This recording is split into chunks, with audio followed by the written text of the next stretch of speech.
So the Dharma or the teachings of the Buddha are typically presented as a remedy for suffering, for the condition of suffering. And this word suffering comes from the ancient Pali word dukkha. Um, it I think suffering is a great translation, but it points to dissatisfaction. So even when something good happens to us, right, this quality of dukkha is sort of still hanging around. Um, Typically, when something good happens, we try to hold on to it, make it permanent, build on top of it. Um, an easy example is money. If we get money, let's say we get a raise or a promotion, how long before the mind wants more, right? So there's this condition of dukkha or suffering, dissatisfaction in life.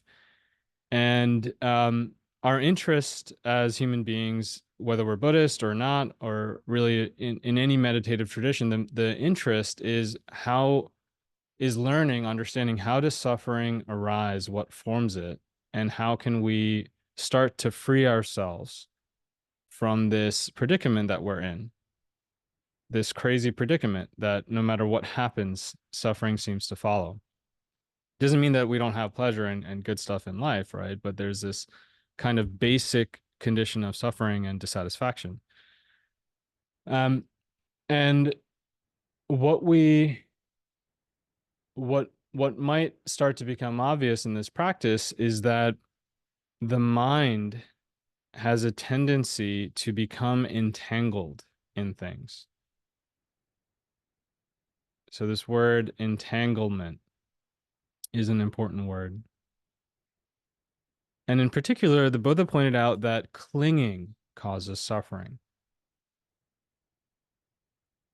Clinging. And this word clinging, it refers to push and pull. Anytime we want to pull something towards us because we want it, or anytime we want to push something away because we don't want it. So we can think of clinging as somewhat synonymous with liking and disliking, cherishing and despairing in.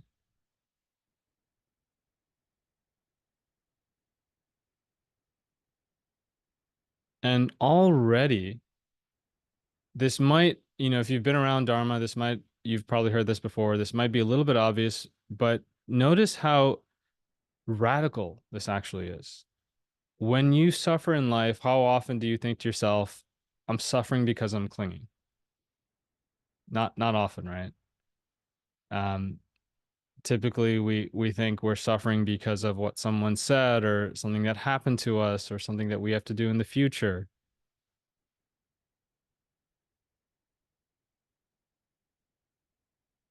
So just ask yourself, does this seem true to you?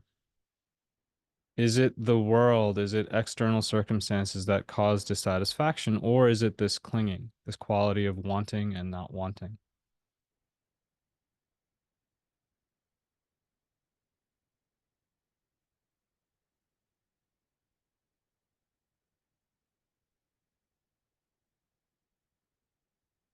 And what causes more suffering in your life? Is it external circumstances or is it your thoughts?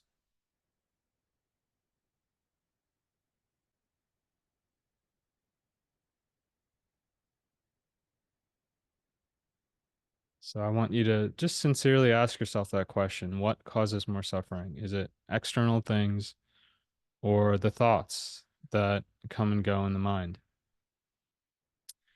Dilgo Khyentse Rinpoche, a famous Vajrayana Tibetan Buddhist teacher, he said something like, the thoughts are like waves endlessly coming, endlessly. This fountain of thinking. And yet they leave us empty-handed.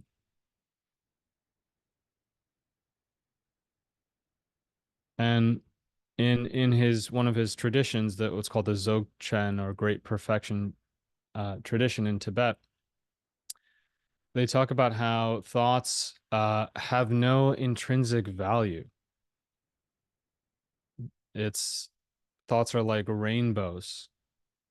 They're vivid. They appear. They can be beautiful or ugly, but we can't uh, touch them. We can't grasp them.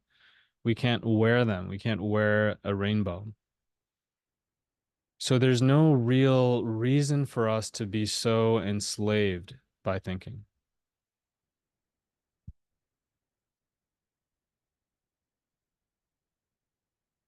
And really, this doesn't seem obvious. I think most people believe that thinking is productive, that we need to think, that this is how we plan, this is how we strategize.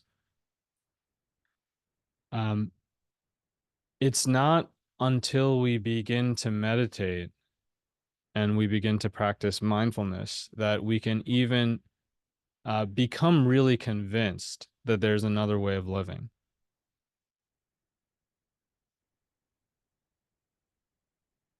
And I think mindfulness, um, which I'll define momentarily, is it's kind of like a sneaky way of introducing something really, really radical. And today mindfulness is so popular. There's been hundreds, if not thousands, of studies on mindfulness and its effect on the brain, the body, etc. It's being taught in schools and hospitals. Um, but it's actually pointing to something really radical. And so first of all, let's start to define mindfulness. Mindfulness comes from an ancient word sati, S-A-T-I, sati in the Pali language, which comes from the word sat, which means presence. So mindfulness has a quality of presence. It's also defined as recollectedness. Um, so if we think of meditation practice as collecting, gathering ourselves, our presence, our energy here in the here and now, right? Gathering, collecting. So then mindfulness is the quality that is recollecting. I like to think of it of recollecting. We collect and then we get distracted. Then we collect again, then we get distracted. So mindfulness is this coming back. It's the quality of coming back and it's the quality of staying.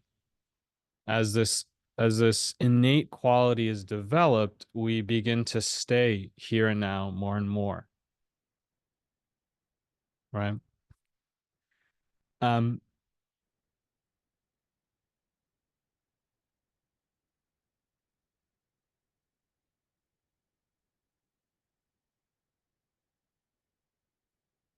so right there, when I say here and now, where we're beginning to introduce the dimension of time and space, right? So in terms of time, we can be dwelling in the past and in the future, or we can be dwelling in the here, right? In the time dimension. And then in the space dimension, the mind can be here or there in so many different locations, but we're bringing it back to right here in the body. So as we do this practice of mindfulness, we will start to feel a sense of calm and a sense of peace, a sense of freedom from dukkha, freedom from suffering. So we're talking about some really basic stuff here, but it's very, very important. So again, to kind of recap, there's this possibility that suffering is caused by clinging, by liking and disliking. So why, the other assumption is that suffering is caused by external circumstances, right? We can take these as two different views.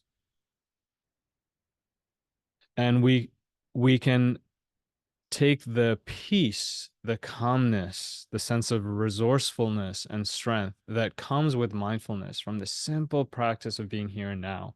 We can take that peace as evidence that clinging causes suffering. Because what happens when we're mindful? We're not clinging.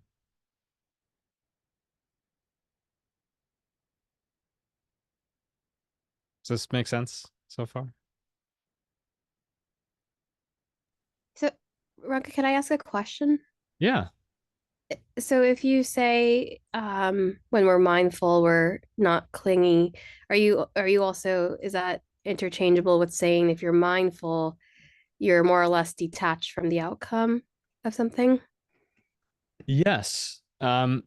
There's different ways to define it. One way to think about it is that mindfulness is one particular quality of or one capacity, right? It's a capacity, it's a skill, it's an ability to recollect, to stay present, right? It's like a staying power, if you will. And so then we can think of non-clinging or detachment as a separate quality. That's how it's traditionally taught in like Theravada Buddhism. Um, but you can see how the two are mutually supportive, right? Um, if we are developing this skill of staying in the present moment without a sense of past and future, naturally clinging starts to subside, attachment starts to subside, because most of what we're attached to is in the past or in the future. Does that make sense? Yes, thank you. Yeah. You will also see many times in the ancient suttas, the scriptures, where the Buddha will say, be mindful, but then he'll add on something else. For example, in the Sutta Nipata, he says, always mindful, see the world as empty. Um, and somewhere, and also in the Sutta Nipata, he says something like, always mindful, let go of cherishing. Always mindful, see all things that arise as impermanent, to be let go of. So, yeah, this idea of attachment, since you brought it up, let's talk about it a little bit. Um, I think it's one of the most misunderstood things that's taught about in Buddhism. A lot of times when we think about these concepts like mindfulness or in particular detachment, we think about what it might be like if we were completely detached. And then we just kind of say like, oh, I can't do that. You know, I can't be completely detached. I have family, I have work, I have XYZ, right? Um, but when we're mindful, like if you even if for a single instant in the meditation we just did, you had some sense of letting go of the past and the future, letting go of subject and object, letting go of labeling, judging, and you felt that peacefulness, that centeredness. There's no problems, right? No obligations were reneged on. So anyway, that's a bit of an aside.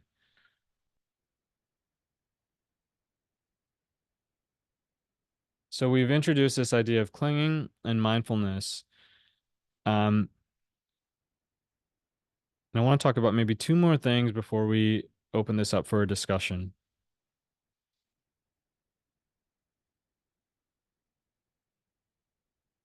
Clinging, mindfulness. The third topic I want to kind of throw in here is called Samadhi. It's another ancient word from Pali. Samadhi is spelled Samadhi. And it is typically translated as concentration, which is not a translation I like. So anytime you see the word concentration appear in meditation talk, Dharma talk, it's referring to this ancient word most likely. And a better translation is collectedness. So remember, we talked about mindfulness as recollectedness, coming back. But samadhi is the gathering of forces. It's the coming together and harmonization, unification. One image that Bhante Dhammajiva uses for this is a bee's nest and all the bees coming back into the nest. And I like to think about how I don't know if you've ever seen people who like the beekeepers when they're moving a nest from one place to another, they typically try and find the queen bee, and they just bring the queen bee. to the next spot, and all the bees come. So Samadhi is a is a territory of experience, actually. It's a very broad territory of experience that is possible for human beings, in which we begin to feel this sense of centeredness, of balance coming together, and it's characterized by an immense well-being. Again, because it's a wide territory, there's all kinds of things we can feel in samadhi: joy, peace, equanimity, very, very subtle, refined, divine states of being. It's actually uh, goes to some really special, far out kind of experiences. Um, but it's this gathering. And another simile that I like to use is that of a general calling his forces home. So if you think about the Roman Empire and the troops are spread out all across Europe and Africa, and then the Roman general calls the troops back into the citadel of Rome. It's this sense of protectedness, gathering, consolidation. So this is a very helpful word, I think, to introduce to, beginner meditators, even though it's considered a sort of advanced uh, element. But how we conceive of meditation is very, very important, right? If you conceive or think of meditation as focus, concentration, I'm being mindful right here. I'm trying to pin the mind right here in the present moment. If you do that, typically meditation is experienced as very tight, rigid. It's why 99% of people don't try, or it's why people don't try meditating. It's why people stop meditating. So, this word samadhi is very helpful because A, we start to think of meditation as not coming to one point, but coming to one, as in that point can be the citadel of Rome. It can be the whole body, right? And two, if some of the bees leave the nest, you know, we just bring them back. So we're not practicing self-judgment or criticism when the mind wanders. That's what the mind does. We're just coming back. Any questions on this word samadhi before we continue? No? Good. So the last thing I want to throw in here, and then I'd like to have a discussion, um, is awareness, which we touched on when we started. So let me try and put it this way. And really what I'm doing here, guys, is trying to develop a conceptual framework. And this is extremely important. Thanks, Matt. Take care, buddy.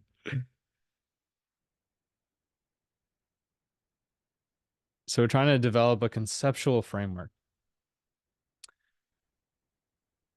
So mindfulness is typically when we take an object and we try to center the mind on that object. That's at least how it starts in practice. So traditionally, we might take the breath at the nostrils or the rising and falling of the belly as the object.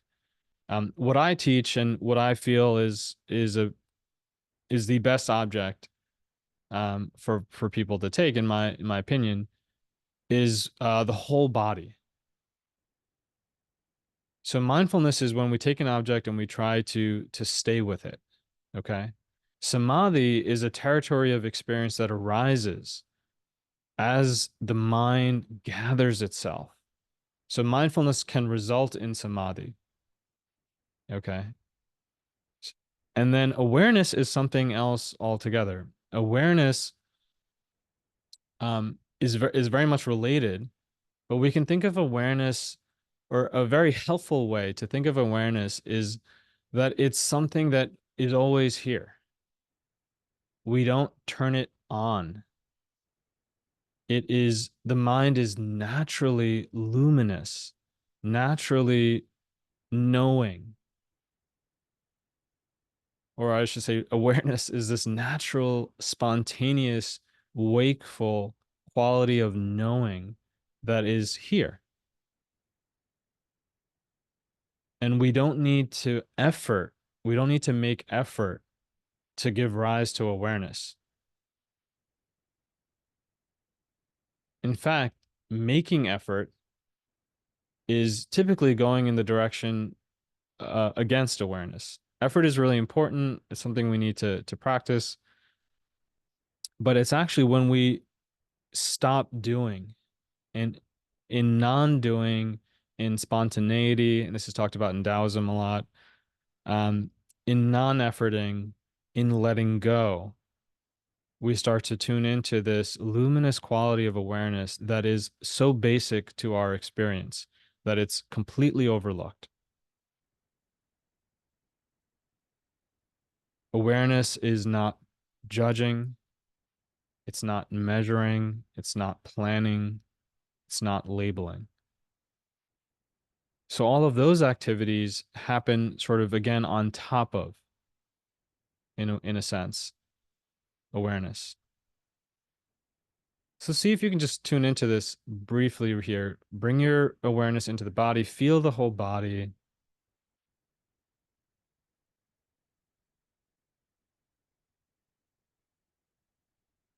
And you might notice how very quickly the mind starts to measure or judge and, how does this feel? Is this good or bad? That happens very, very quickly. But if you, and this is kind of advanced. It's sort of advanced, but also very basic. Okay. But you might start to get glimpses, again, just for a moment even, of how that discursive activity of measuring, it's not ever present. There are these gaps in which there is nothing labeling, nothing judging, and there's just a sense of knowing.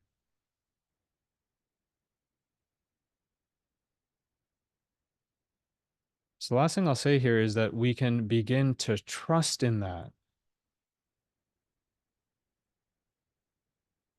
Trust in awareness, as Ajahn Sumedho says. In other words, this quality, this innate quality, is all we really need. We think we need to do so many things, but I challenge you to gradually, slowly, slowly, practice mindfulness, do a little bit of meditation every day.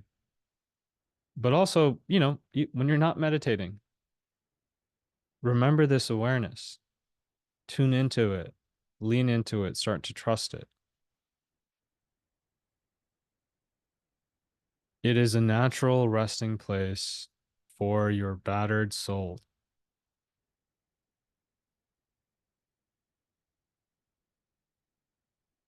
It's where you can find refuge. In some traditions, they say that this awareness is the primordial Buddha.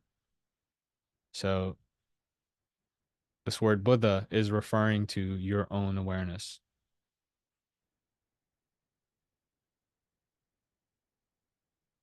Awake,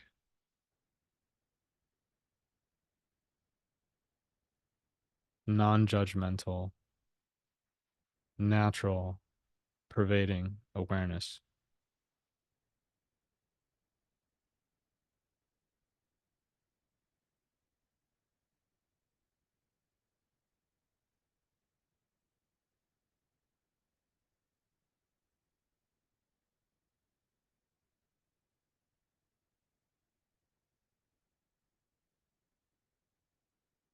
And I suppose I'll just give a brief instruction. Um, what I recommend for you guys is basically two things. So number one, put some effort, start to have a formal meditation practice where you sit for a few minutes a day if you're not doing that already. And that's where you're really kind of developing this skill of mindfulness, developing the skill of samadhi. gathering. And I recommend you take the whole body, in fact, what's called the energy body, which is a whole nother thing that we'll get into at some point. But take the whole body as the object for mindfulness. Do it, do it when you're sitting, but also try it when you're walking, when you're standing. For me, I like to do it like when something's in the microwave or in the toaster and I'm waiting. It's a good reminder. Just bring the awareness into the whole body. Just feel. So that's one. And then number two is tune into this quality of awareness. It's always here. It's never somewhere else. There is literally no time. There's really no time. There's nothing you can do in which you can't be mindful or aware. But the quality of awareness in particular, it's never off. It's we can again we can start to think of it as kind of always underlying our experience. So that's the second part of the instruction is to tune into it.